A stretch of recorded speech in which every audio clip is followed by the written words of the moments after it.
အခုအထူးအစီအစဉ်တစ်ခုတင်ဆက်ပေးသွားပါမယ်။ VOA American တန်ရဲ့ plug-in အစီအစဉ်တင်ဆက်သူ Greta Van Susteren ကပြီးခဲ့တဲ့ဇွန်လတုန်းကဘင်္ဂလားဒေ့ရှ်နိုင်ငံ Cox's Bazar မြို့အနီးကရိုဟင်ဂျာဒုက္ခသည်စခန်းကိုတွားရောက်ပြီးစခန်းခြေနေကိုမှတ်တမ်းရုပ်သံရိုက်ကူးခဲ့ပါတယ်။အပိုင်း၄ပိုင်းခွဲပြီးတင်ဆက်ပေးမှာဖြစ်ပြီးဒီကနေ့ပထမပိုင်းမှာတော့ဒုက္ခသည်စခန်းတွေရဲ့မြေပြင်ခြေနေကိုပြောပြသွားမှာပါ။ဒုက္ခသည်စခန်းမှာနေထိုင်မှုအခက်အခဲနဲ့ပြဿနာတွေကိုသိရမှာဖြစ်ပါတယ်။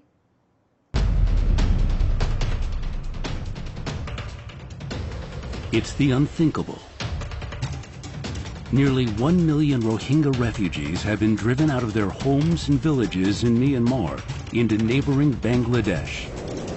It is by far one of the world's largest humanitarian crises today. The Rohingya are descendants of the ancient Southeast Asian kingdom of Arakan.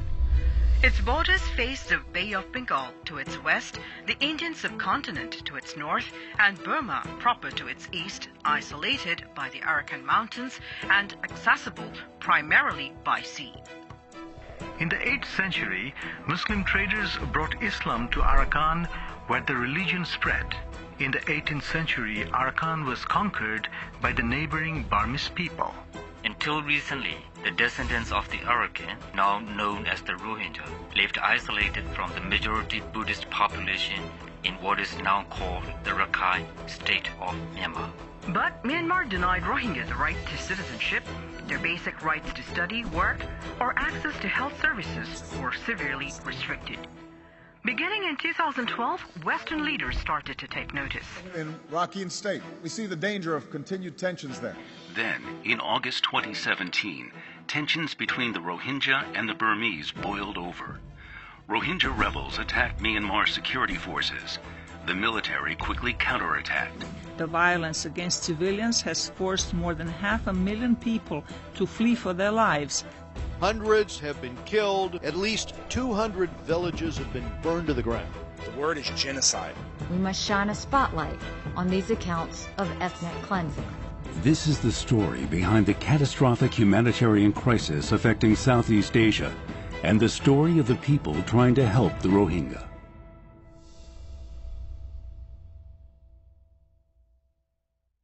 Look around me. This river, it's part of the border between the nation of Bangladesh and the nation of Myanmar. It's a short distance from the Rohingya refugee camps. And this is one of the border locations where many desperate Rohingya refugees, under the most unthinkable conditions, cross this river fleeing for their lives.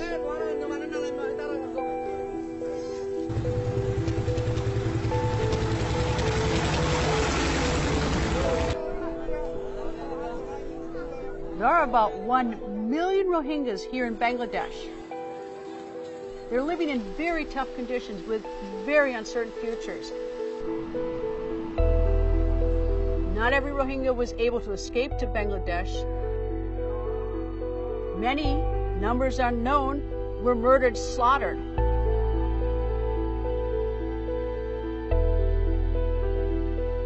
The United Nations has identified these vicious acts as ethnic cleansing. You've heard the phrase, never again. But those words ring hollow here.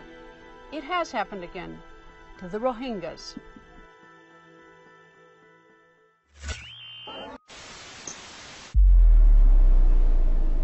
They came one of the groups to our village and then came to our markets and they looted all of the expensive things and then they set fire.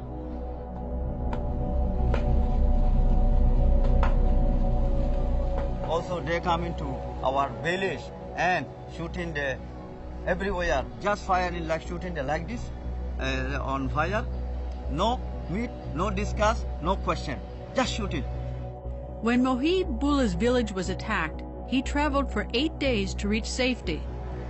I have heard that there was killings, shootings, yes, killings with machete, yes, rapes of women. Yes.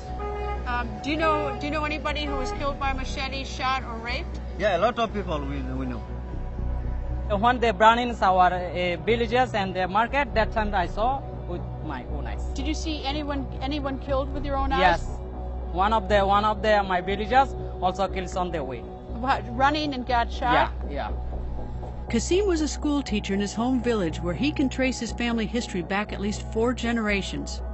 My family is also one of the brothers who were killed by the Burmese government. So you're taking care of your brother's child, sister-in-law, your brother's wife? Yes. How do you deal with this? I love him very much. No, I am taking care of him. He is my doctor's child.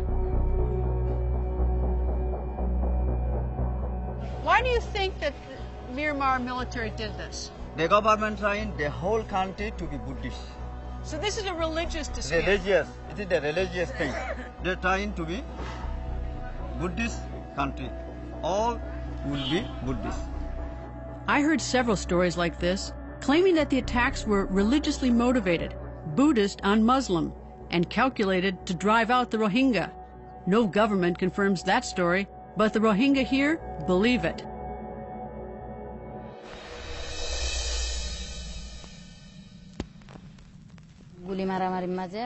I had to leave my children in the midst of firing and chaos.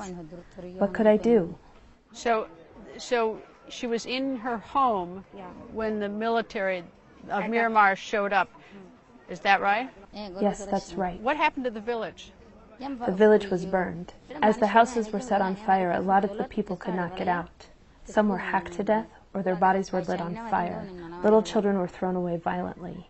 How did you get separated from your 2 children? In Myanmar, our home was attacked suddenly by gunfire. That moment, I escaped through an open door, and I grabbed one of my children who was close to me.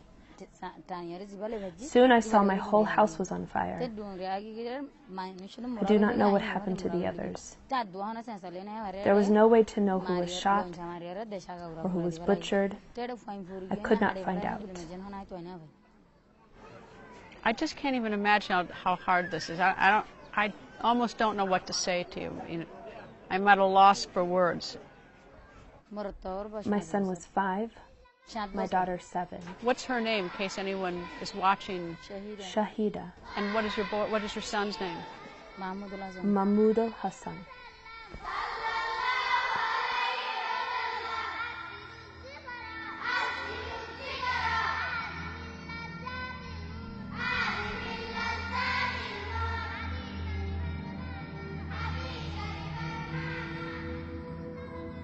So for now, the new home for the Rohingya is in neighboring Bangladesh, the Kutupalong refugee camp.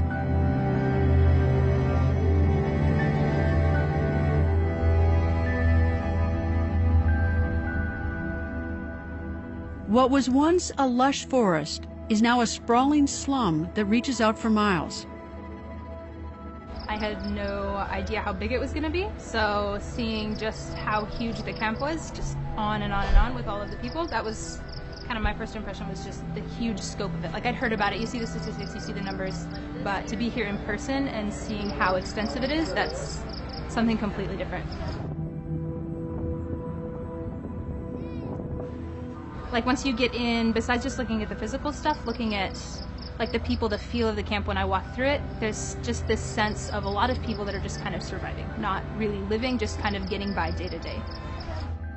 An initial settlement of refugees already existed here, but after the violence in August of 2017, the camp started to grow by enormous numbers. When they arrived, the Rohingya had no homes, no shelters, no source of heat for cooking, but what the land held was trees.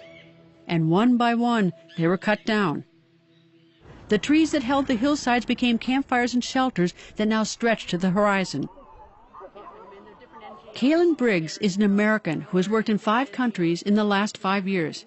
She is now with World Vision, a relief agency which is active here. She has seen the growth.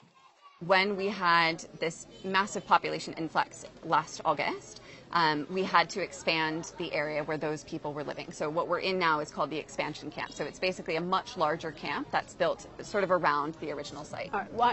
Any idea what the population of the expanded camp is? About over 600,000. Of the expanded camp, that would include the original camp too? That doesn't include the original camp. So, oh, it does not? No. So if you include the original camp and all of the little bits around it, we're up to around 900,000 people. So this is the largest refugee camp in the world. But they are cut off. They cannot leave the camp. Officially, the Bangladesh government has even put restrictions on the sale of SIM cards to refugees for their cell phones, citing security precautions. Formal education is not allowed. Some organizations sponsor language lessons for children, but not in the local trade language, Bengali. Though there is little to do, there are few sources of entertainment, no television, limited internet, and only weak radio signals with little information in the Rohingya language. Since refugees don't have work permits, they are officially not allowed to have jobs. It's fertile ground for the breeding of extremists and terrorism. We often say in these types of emergencies that idleness is one of the biggest threats. When people have too much time, when they don't have the opportunity to work or do things, that's when we start seeing risks go up in camps. Kids are kids, and they try to keep busy.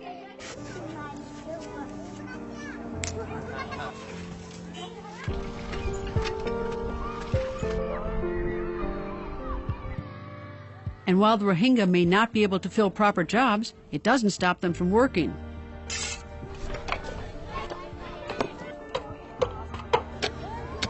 You do find some computers in use here and there, but I'm told that their usage also requires permission from authorities in the camps.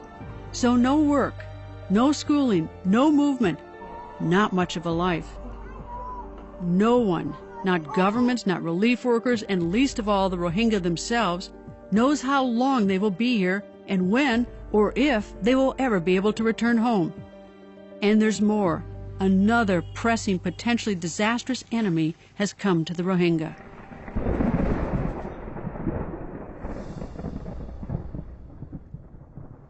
ဒီစီစဉ်ကိုတင်ဆက်တဲ့ Greta Van Susteren ဟာစက်တင်ဘာလ26ရက်နေ့မှာပဲရိုဟင်ဂျာတွေပေါ်လူမျိုးတုံးတပ်ဖြတ်မှုလို့ခေါင်းစဉ်ပေးထားတဲ့ American အောက်လွှတ်တော်ကြားနာပွဲမှာသူခရီးစဉ်နဲ့ပတ်သက်ပြီးတော့ထွက်ဆိုခဲ့ရပါတယ်။ရခိုင်ပြည်နယ်ကအဖြစ်အပျက်တွေအကြောင်းသတင်းရေးသားတင်ပြရတဲ့သတင်းတောက်တွေဘယ်လောက်ဖိအားနဲ့အခက်အခဲကြုံရတယ်ဆိုတာကိုလည်းလွှတ်တော်ကြားနာပွဲမှာသူကရှင်းပြသွားခဲ့ပါတယ်။